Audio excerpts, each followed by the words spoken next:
c'est nous qui vous remercions d'avoir accepté notre intervention. Merci au public d'être présent aujourd'hui. Alors, avant de commencer, j'aimerais quand même délimiter un petit peu le sujet. Alors, peut-être que certains vont être déçus, du coup.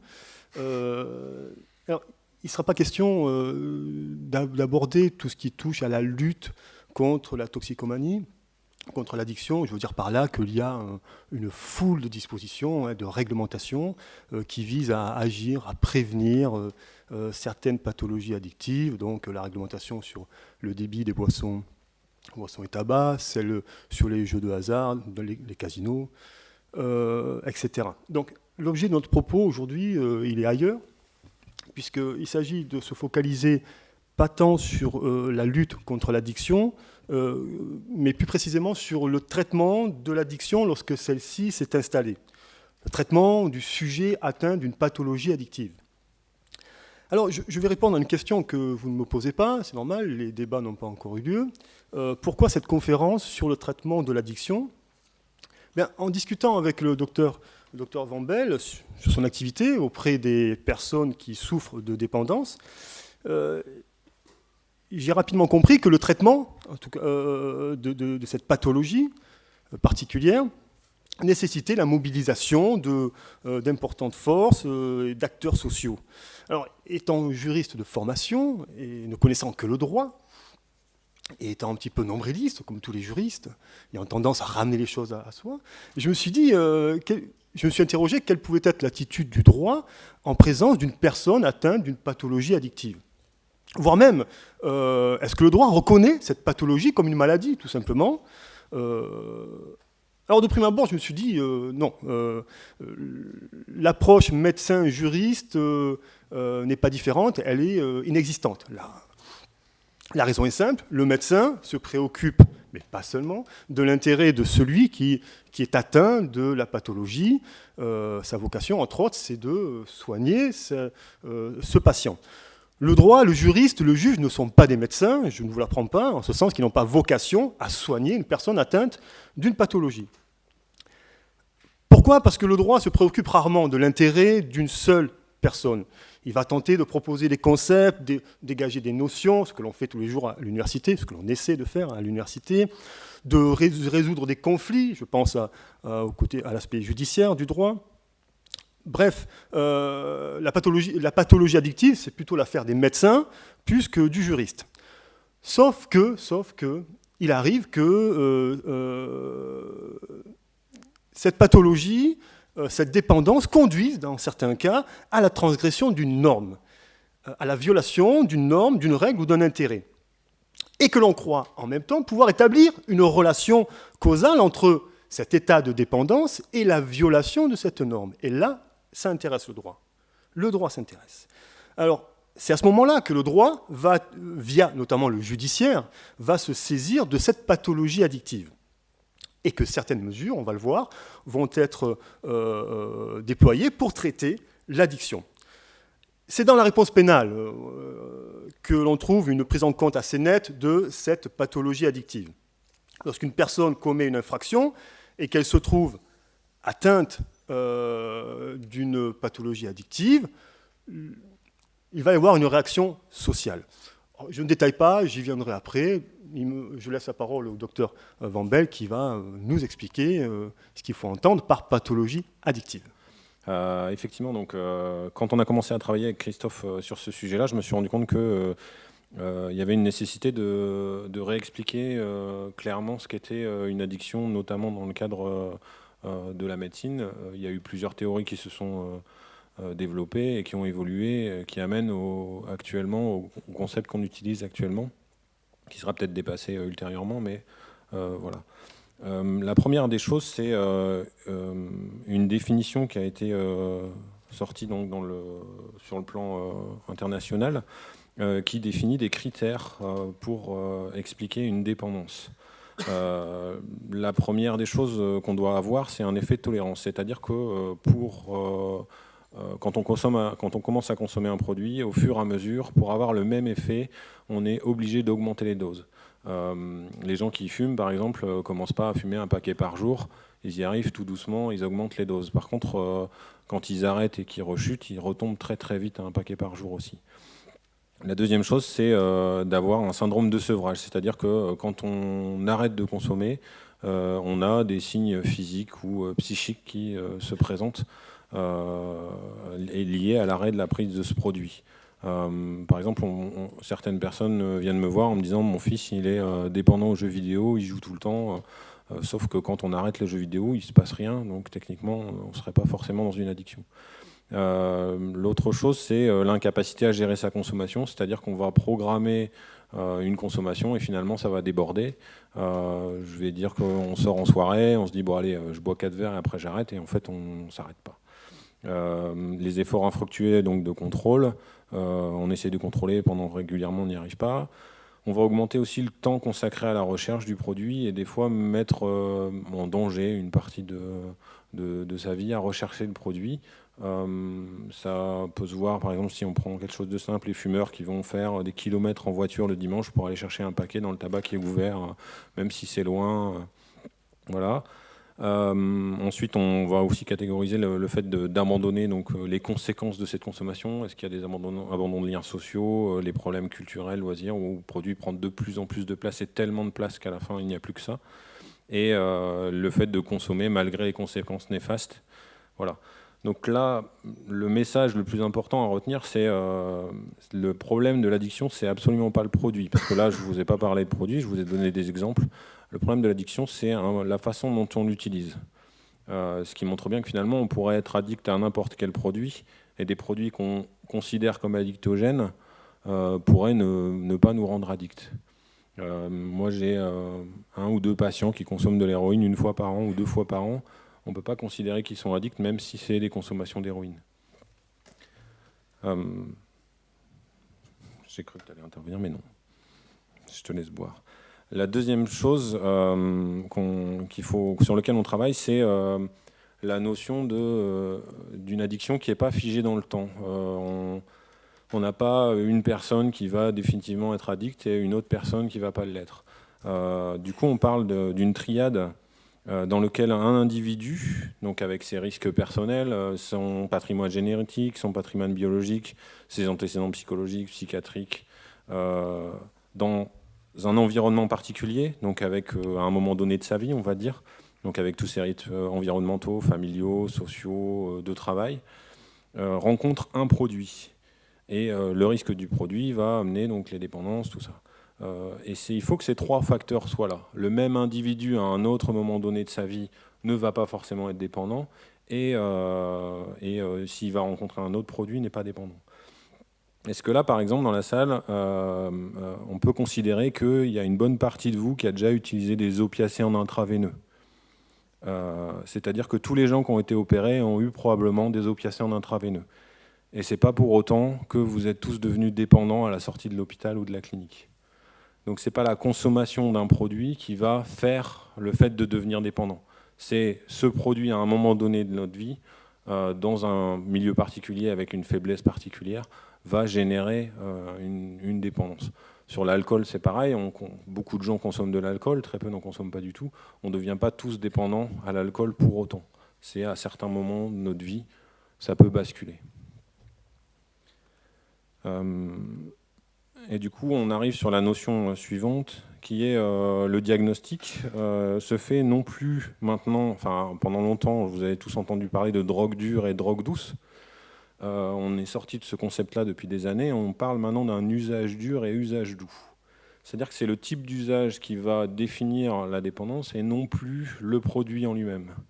On passe du coup d'un stade à l'autre. Par exemple, au tout départ, si on prend l'exemple de l'alcool, on est dans le non-usage. Les enfants n'ont jamais consommé d'alcool. Après, on va tomber dans un usage simple. On va boire un verre de temps en temps, on ne va pas prendre sa voiture, on ne va pas prendre de risques. Du coup, il y aura un usage simple. On va prendre ensuite un usage à risque. Je bois 1 ou 2 verres et après, je prends ma voiture. Il y a un petit risque supplémentaire, même s'il n'y a pas encore eu de conséquences nocives. L'usage nocif, c'est j'ai eu un accident, un petit accrochage, je suis tombé, je me suis je me suis défoncé ou des choses comme ça. Ça va générer un usage nocif. Et on sait que les gens qui ont un usage nocif basculent beaucoup plus facilement dans la dépendance. L'une des difficultés qu'on a, nous, en tant que thérapeute, c'est qu'on peut travailler avec les gens, et les gens peuvent aussi spontanément rebasculer d'un usage nocif à un usage à risque, d'un usage à risque à un usage simple, et des fois au non-usage, il y a des gens qui arrêtent complètement de consommer. Mais une fois qu'on est dans la dépendance, rebasculer dans l'usage, repartir sur remonter, c'est beaucoup plus compliqué. Ça arrive, il y a un faible pourcentage de gens qui arrivent. Maintenant, on y arrive aussi avec l'aide de certains médicaments qui vont pour avoir pour objectif de réduire les consommations et non plus l'arrêt complet des produits. Mais une fois qu'on est dépendant, c'est très compliqué de faire une machine arrière. J'en arrive, une fois qu'on voit les gens, au côté plutôt comportemental des choses. C'est-à-dire que là, on a vu le degré d'usage, le type de drogue, et maintenant, on va voir un petit peu comment nous, on peut agir et quelle méthode on va agir en fonction de l'évolution du patient dans sa pathologie sur le plan psychologique. Il y a une théorie, donc Prochaska et Di Clemente, qui a montré, ça ne s'affiche pas comme il faut, mais c'est pas très grave, c'est des traductions de l'anglais au français, donc les termes ne sont pas forcément très simples, mais d'un stade qu'on appelle de pré-contemplation. Par exemple, moi j'ai une dame qui amène son mari en me disant mon mari il boit, il faut le faire arrêter. Et du coup je discute avec le mari et je lui dis mais du coup vous buvez, c'est un problème pour vous? Non docteur, je bois comme tout le monde dans ma famille boit comme ça et je vois pas où est le problème. Lui il a pas de problème, clairement il a pas de problème avec son alcool. Sauf que tout le monde autour se rend compte que il boit beaucoup trop. C'est la pré-contemplation, je n'ai pas de problème. Les fumeurs qui vous disent moi je fume, mais c'est mon choix, j'ai pas de soucis, je tousse, mais c'est pas grave, c'est comme ça que je veux vivre. Ensuite, on arrive dans une phase de contemplation. C'est les gens qui vont venir ou qui vont commencer à se dire ah, là j'en ai marre, ça me pose des problèmes, j'ai des inconvénients, ça me pose des soucis. Voilà. Il faut qu'on se méfie des choses parce que des fois les patients vont me dire moi je voudrais, docteur, je voudrais arrêter de fumer ou de boire parce que ma femme elle arrête pas de m'embêter. En fait, ce qu'il faut, c'est qu'il change de femme. C'est pas qu'il arrête de boire. D'accord ? C'est ça son problème à lui. Et du coup, on travaille avec lui sur est-ce que c'est réellement votre femme qui vous pose problème ou est-ce qu'il y a d'autres soucis ? Ensuite, les gens passent dans une phase de détermination. Docteur, j'ai envie d'arrêter de boire. J'en ai marre, ça me pose des problèmes. Mais là, il faut vraiment que j'arrête, aidez-moi. Ensuite, la phase suivante, c'est la phase d'action. Il faut vraiment que j'arrête, aidez-moi. Et j'ai prévu d'arrêter à mon anniversaire dans 15 jours. Donc la phase d'action, on arrête définitivement. Et après, on a une phase de maintenance où on va maintenir l'arrêt ou la réduction des fois des consommations. Soit on sort du problème et on n'a plus de problème, soit il y a une rechute et on repart dans le cycle. Des fois, on repart même du côté pré-contemplation parce qu'on n'a pas travaillé suffisamment. Ce cycle-là montre que, en fonction de là où est le patient, notre intervention va avoir plus ou moins d'impact. C'est-à-dire qu'un patient qui est en pré-contemplation, si on lui propose d'aller arrêter son produit la semaine prochaine à l'hôpital, on a de grandes chances d'être dans l'échec. Parce qu'il n'est pas du tout prêt et il ne s'est pas rendu compte qu'il avait un problème. Du coup, à chaque action, on va avoir, chaque phase de ce stade, une action différente. En pré-contemplation, on va travailler avec les patients sur ce qu'on appelle la balance avantage-inconvénient pour augmenter leur motivation. On va voir avec eux, et notamment, qu'est-ce qui est bien dans leur consommation. Et ça, c'est très rare. Aborder un fumeur en lui disant on va voir ce qui est bien dans votre tabac. Tout le monde vous répond il n'y a rien de bien. Donc là, la réponse, c'est s'il n'y a rien de bien, vous auriez déjà arrêté. Donc qu'est-ce qui est bien ? Et on va faire cette balance entre ce qui est bien et pas bien. Et il y a des gens, ils ont tellement de trucs bien et tellement de trucs mauvais s'ils arrêtent que il vaut mieux qu'ils continuent pendant un moment. D'accord ? La deuxième chose, donc on va travailler avec eux là-dessus, augmenter leur motivation. Et tout doucement, ils vont basculer dans la contemplation, essayer de voir un peu les problèmes que ça peut générer, les avantages. Et en fait, on fait un tableau avec 4 cases. La première case, c'est les avantages à consommer, donc les avantages à boire, par exemple. Deuxième case, c'est les inconvénients à boire. Et après, on bascule en dessous et on fait les inconvénients à arrêter et les avantages à arrêter. Donc on fait vraiment une balance en pesant les arguments de chaque côté. Et cette balance-là nous permet de voir avec les gens où ils en sont, et notamment de travailler sur les risques de rechute. Parce que ce que j'explique à mes patients, c'est que ce qui vous fait arrêter, c'est les inconvénients. On arrête parce qu'on en a marre de certaines choses. Et ce qui nous fait rechuter, c'est tout ce qui nous manque, donc tout ce qui était bien. Et c'est ce qui était bien qu'il faut qu'on connaisse. Si on connaît ce qui était bien dans notre consommation, c'est là qu'on va pouvoir réfléchir à qu'est-ce qui va nous manquer et comment du coup remplir ce manque autrement. Donc dans la phase de contemplation, on finit, donc on explique aussi les conséquences de l'arrêt, comment ça se passe, on fait des propositions aux gens pour qu'ils puissent réfléchir à la meilleure stratégie pour eux. Dans la détermination, on va expliquer les modalités et commencer à préparer ce qu'on appelle les situations à risque. C'est-à-dire qu'on va commencer à travailler avec eux sur quand est-ce que vous pensez que vous serez en danger si vous arrêtez, qu'est-ce qui va se passer, et on va vraiment travailler avec eux là-dessus. Ensuite, dans la phase d'action, on est dans le soutien et valorisation. C'est la base de notre travail, c'est faire du coaching et du coup du soutien psychologique. L'image qu'on peut avoir, j'étais à Aix-les-Bains, il y avait une course de triathlon des jeunes enfants et il y avait les parents à côté qui étaient là auprès de leur gamin qui était tout en sueur, horriblement fatigué. Allez, vas-y, continue. Et en fait, on est vraiment dans ce travail-là, c'est-à-dire qu'on va valoriser les gens et positiver toutes les réussites. Moi, j'ai des patients, ils boivent à 10h du matin, on leur dit, on essaye de travailler là-dessus. 2 semaines plus tard, ils arrivent, ils me disent, mon premier verre maintenant c'est 11h, donc ils ont décalé d'1 heure, c'est déjà super.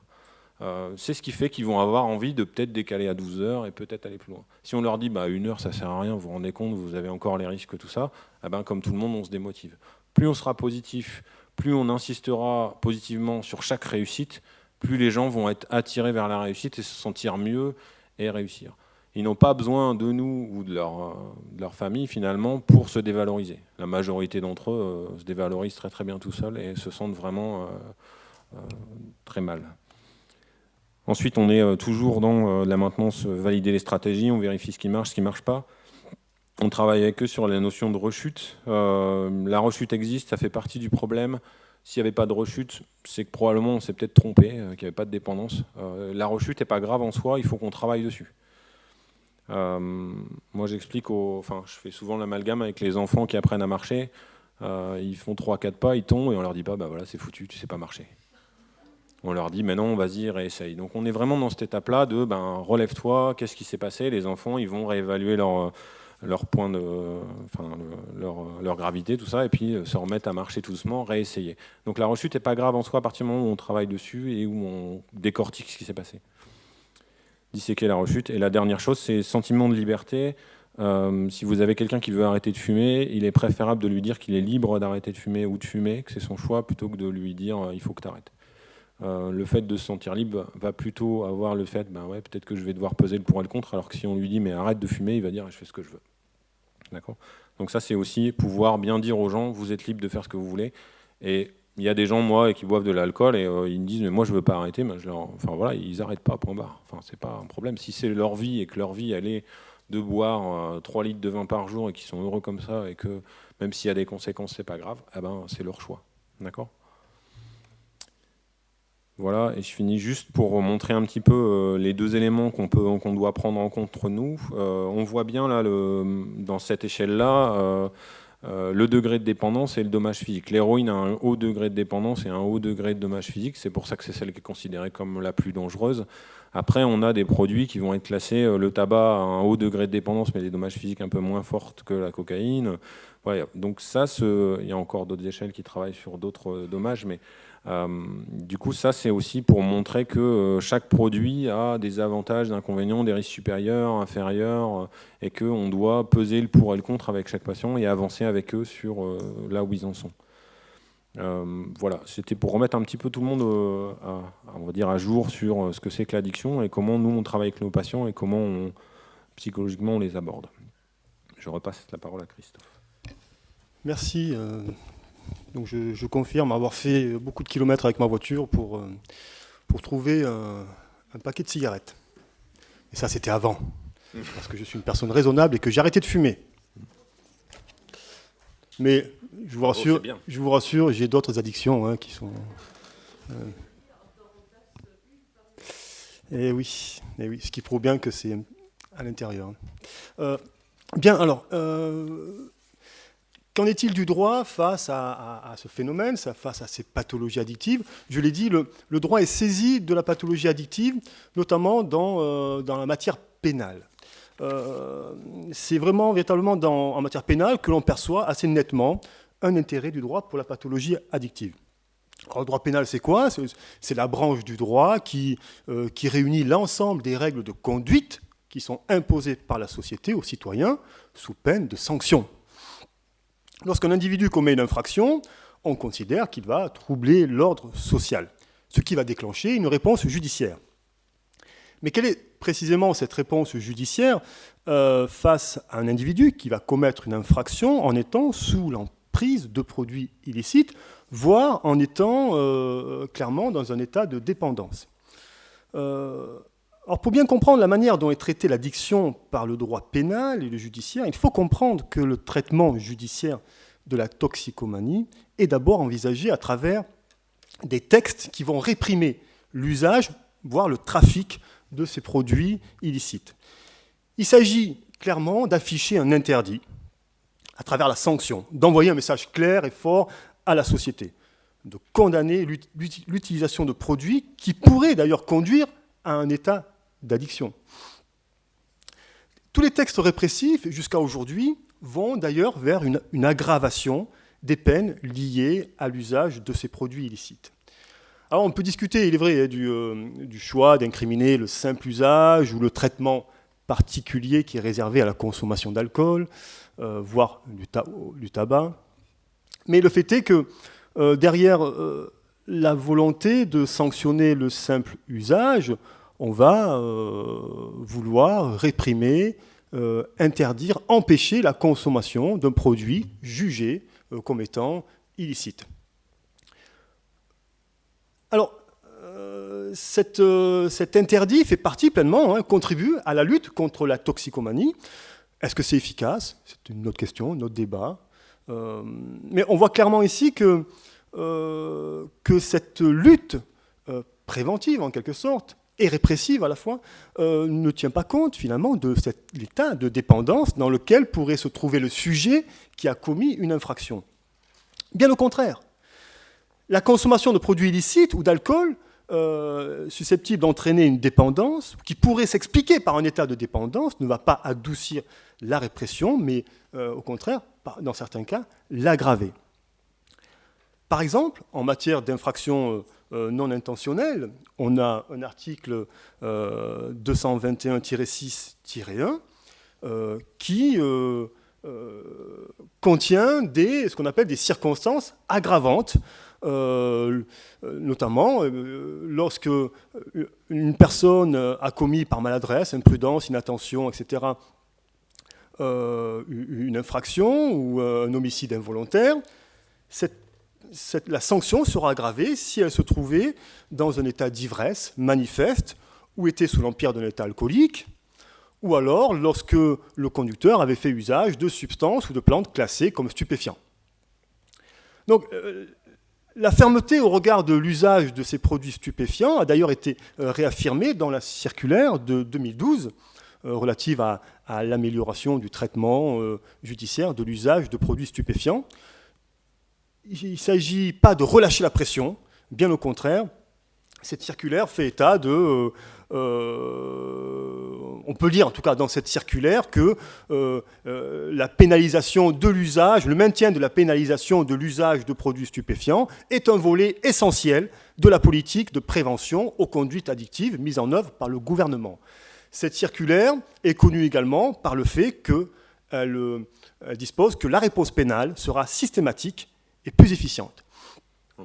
On est là-dedans dans l'une des problématiques qu'on rencontre avec nos patients, c'est la notion de vice.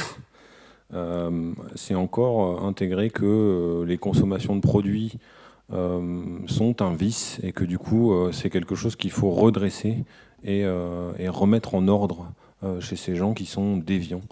On considère du coup les consommations de produits comme le problème, alors que nous, on se rend compte que les consommations des produits ne sont qu'un symptôme d'un problème.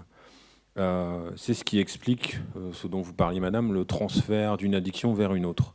On a pas mal de patients qui ont des problèmes de toxicomanie à l'héroïne, avec lesquels on arrive à travailler sur l'arrêt des consommations et qui, 3 ou 4 ans plus tard, reviennent nous voir avec des problèmes d'addiction à l'alcool. C'est du coup un échec parce qu'on n'a pas travaillé sur le problème de fond qui était la cause de l'addiction. peu de gens, enfin, ça existe peut-être, mais peu de gens se disent du jour au lendemain, allez, je vais devenir alcoolique. C'est quelque chose qui nous tombe dessus et qui est une réponse à une problématique, une souffrance, un vécu difficile. Voilà. Et c'est là-dessus qu'on va chercher réconfort dans l'alcool, donc comme une sorte de médicament ou de compagnon, comme expliquent les patients, et pas un vice, comme quelqu'un qui aurait un vice et qui, du coup, boirait par vice. Et il y aurait en effet beaucoup à dire, ne serait-ce que sur les fondements de telle ou telle incrimination. Pourquoi incriminer la consommation de tel produit et pas de tel autre produit? Pour nous, le plus dangereux, c'est l'alcool. Par exemple. Alors, pour autant, à côté de ces mesures, ces textes qui réaffirment la volonté de lutter contre la toxicomanie, contre l'usage, contre le trafic, ces textes intègrent tous, ils intègrent le fait que la dépendance, donc il y a une reconnaissance de la dépendance, et cette dépendance est traitée véritablement comme une pathologie. Alors, il faut savoir que jusqu'à la fin des années 70, des années 60, le problème de la drogue n'était pas perçu en France comme un problème de toxicomanie ou de santé publique. Il était envisagé uniquement sous l'angle du trafic international. Alors on peut situer cette reconnaissance de l'addiction comme véritablement un problème de santé à la loi du 31 décembre 1970.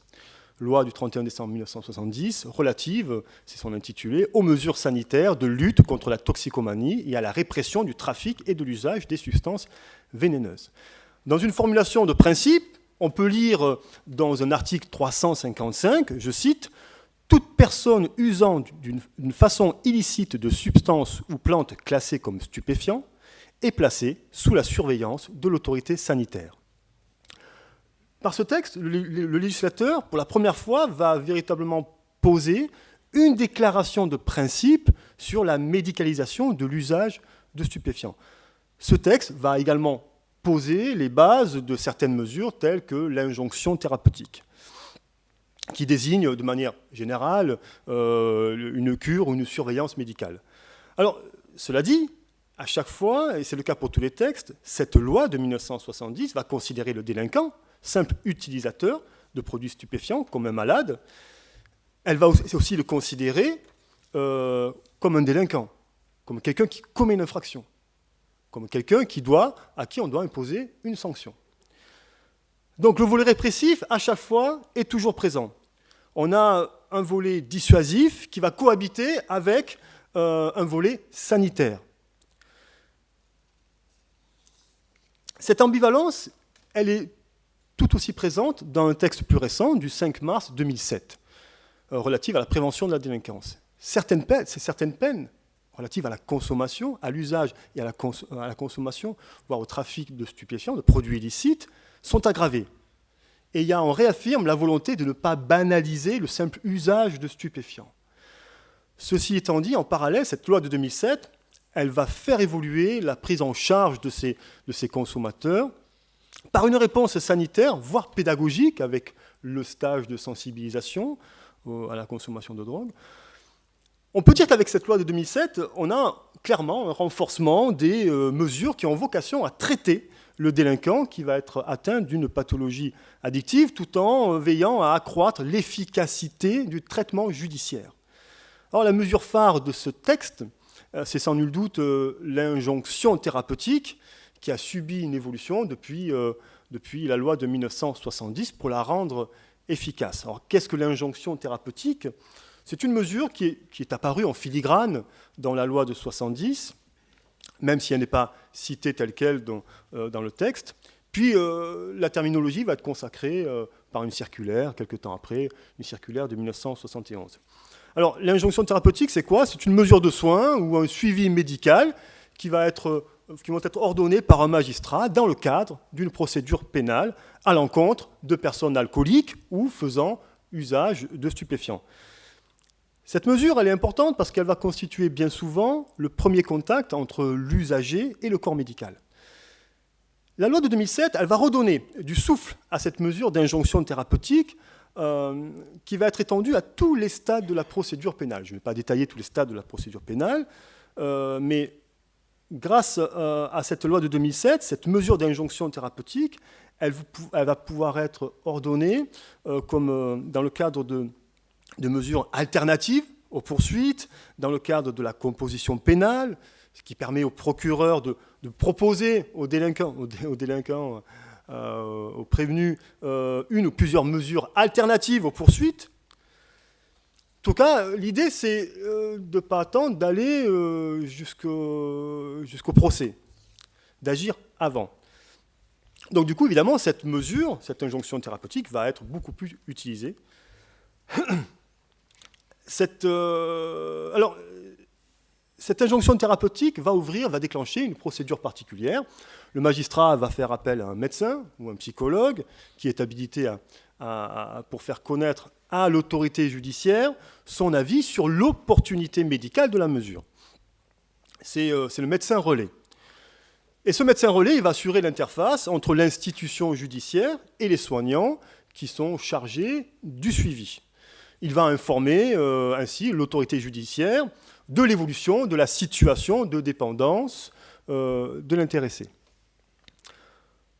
Donc, les informations délivrées aux autorités judiciaires sur le déroulement du suivi sanitaire et social vont permettre aux magistrats d'apprécier l'effectivité de ce suivi. Donc, le rôle du médecin relais est important. Ce système, comme beaucoup de systèmes, n'est pas parfait. Certains reproches lui ont été adressés. On va dire que la principale faiblesse de l'injonction thérapeutique, voire de toutes les mesures sanitaires qui peuvent être ordonnées par un magistrat au cours de la procédure pénale, est liée, on va dire, est inhérente au fonctionnement du judiciaire. Pourquoi ? Parce que la préoccupation judiciaire, elle se trouve prise dans un conflit entre différents impératifs, des impératifs parfois antagonistes. Réinsérer le délinquant, protéger la société en mettant le délinquant à l'abri, à l'écart de la société, offrir une satisfaction aux victimes par le prononcé d'une sanction, aussi, n'oublions pas, le désengorgement des tribunaux, notamment par l'usage, le recours à l'ordonnance pénale. Bref, donc les magistrats vont devoir arbitrer entre ces différentes préoccupations et ils vont également agir, on peut le concevoir, en fonction de leur propre sensibilité. Donc on est ici au cœur, je crois, de ce qui sépare la réponse judiciaire, pénale, de l'action du médecin. Le médecin relais, celui qui va agir dans le cadre de l'injonction thérapeutique ou de l'obligation de soins. Dans ce cadre, il y a deux problèmes éthiques qui se posent. Il y a la notion du secret médical. Comment nous, dans cette relation particulière qu'on a avec le patient, on va devoir rendre des comptes à l'autorité judiciaire. La deuxième chose, c'est l'obligation de soins, alors que globalement en France, on est dans une liberté d'accès ou de décider ou non des soins. Ça se voit par exemple actuellement dans les évolutions de la loi dans la fin de vie, où on peut décider d'arrêter tous les soins, même ceux qui maintiennent la survie. Là, on est réellement chez nous avec des patients qui n'ont pas envie de nous voir, mais qui sont obligés de nous voir. Et du coup, c'est parce que sinon, ils vont en prison. Donc, pas avec des petites sanctions et pas avec des petites problématiques.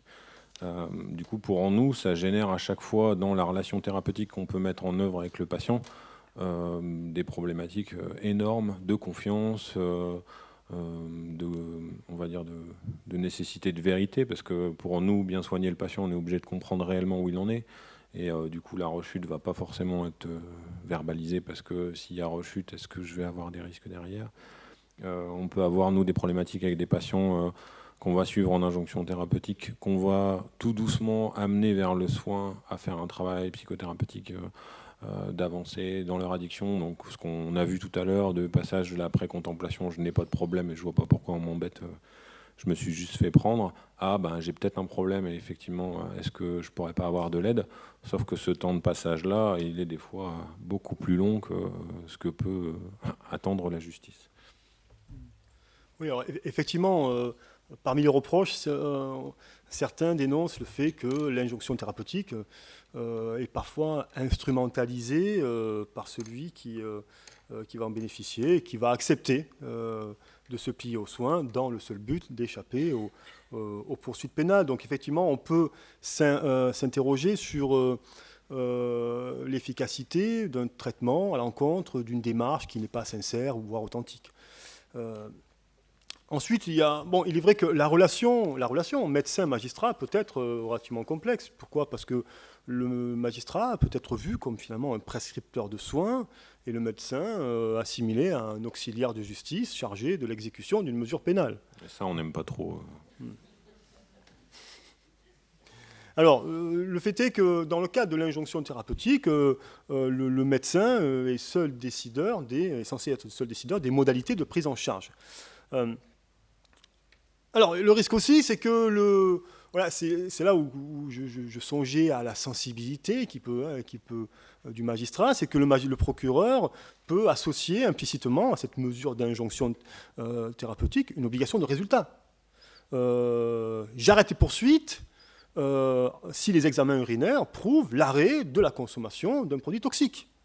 Donc, il se peut que le rythme de la justice ne soit pas aussi celui de la thérapie. On a deux types de patients. On peut avoir des gens qui vont... moi, j'ai un patient fumeur de cannabis qui s'est fait prendre, il a plus son permis.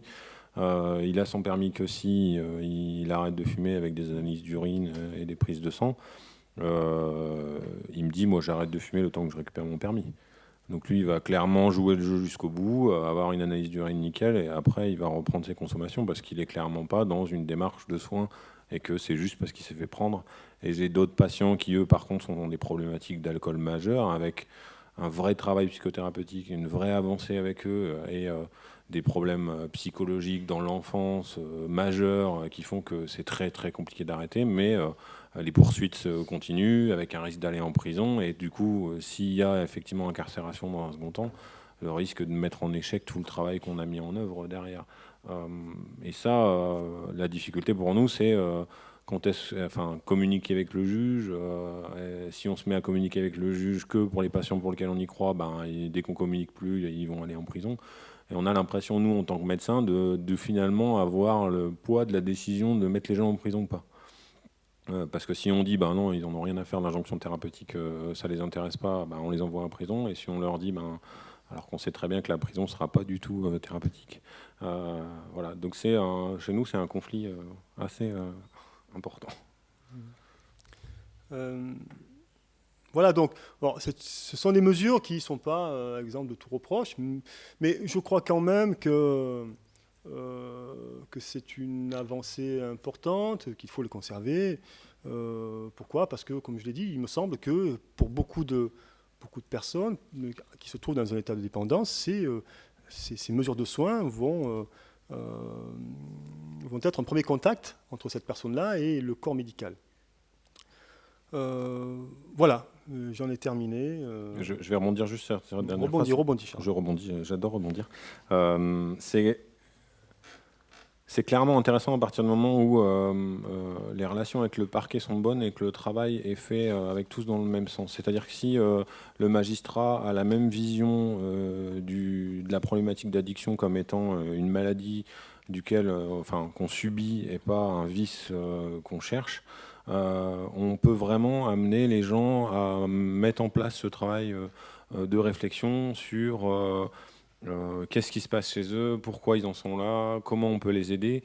Et avec les magistrats de Chambéry, par exemple, il y a eu tout un travail avec des associations de patients et des associations de médecins qui ont travaillé justement sur ces notions d'injonction. Et ce travail en amont a permis d'améliorer les prises en charge et la compréhension par tous les acteurs des problématiques. Et du coup, les personnes qui se faisaient prendre étaient suivies médicalement avec une préparation du juge en expliquant l'intérêt de ce suivi et le fait qu'on comprenait qu'ils étaient malades et qu'ils n'avaient pas forcément décidé d'en arriver là, et que du coup, comme on comprenait qu'ils étaient malades, on leur permettait de se soigner et que c'était positif et sans obligation forcément de résultat, c'est-à-dire que les gens pouvaient revenir avec des analyses positives Mais si le travail était entamé et que le suivi était démarré, ça pouvait ne pas poser de problème. On pouvait prolonger le soin ou mettre en place des choses. Donc je pense qu'il y a vraiment moyen d'amener les deux à travailler ensemble.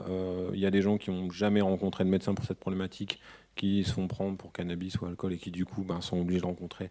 Et nous, tout doucement, on va faire ce travail que je vous ai expliqué tout à l'heure, de passage du pré-contemplation à contemplation, travailler avec eux où ils en sont, ce qui leur arrive, avancer sur le suivi, proposer des schémas thérapeutiques. Et on ne va pas gagner à tous les coups parce que c'est très compliqué, mais probablement que grâce à ce système-là, il y a plusieurs personnes qui arrivent à s'en sortir.